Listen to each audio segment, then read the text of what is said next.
back and do some of the audio here because the wind noise was pretty bad. It was kind of a cold, rainy day, but I'm over at a friend's house. I'm taking a look at his parts car. This is a four-door, but I do need some parts for my car, and I'm going to have to ask if these door handles might be something I'd be able to use. I don't know if they're different on the two-door or the four-door. But the main reason I was here taking a look at this car is because of what's on the inside here. We are planning on putting a headliner in my car. And as you can see, this one has all the bows up there. I just had to see how they fit into the car itself. And it turns out that I was going to need these galvanized pieces. And these are part of the stuff that came with my car. I brought it along to kind of compare. And then I brought my headliner bows too because they were not marked. Some of them had color codes on them. Some of them didn't.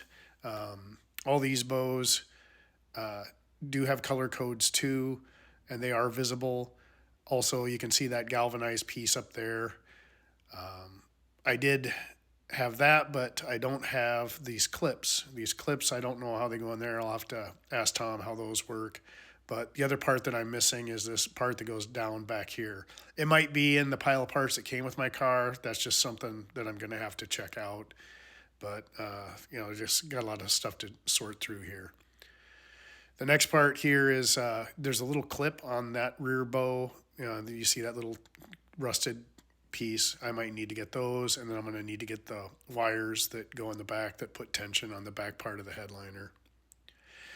The guy who took the headliner out of this car was nice enough to mark all of them. They're marked in the order with numbers, but I compared them to mine, and none of the color codes matched. And these front ones here are way too short. Some of them are way too long. And then there's a few of these here, like this one, that might actually work. So it's always nice to have a car to look at, to compare when you're putting a car together that was blown apart. Also, while I was over at Jeff's, the inside of the car was painted, but there was a lot of surface rust up there.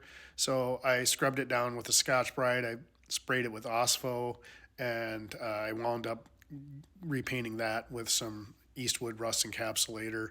It actually looks better now than in this picture. This is kind of an older picture. But, I may be a savage, but I'm not a barbarian. This car is going to get a headliner at some point. But anyway, kind of jumping around on videos while we're working on the rest of the car. Jeff's going to have updates on the back half, so I'll let him post those in his videos. And then this is at home. As you can see, I got a really nice carpet for the Belvedere. And then I finally have some really nice pieces for the grill. I've been working on kind of polishing that up a little bit by hand. They still are driver quality. I got some really nice taillights that Tom gave me. And I scored a couple of these A-pillar garnishes as well.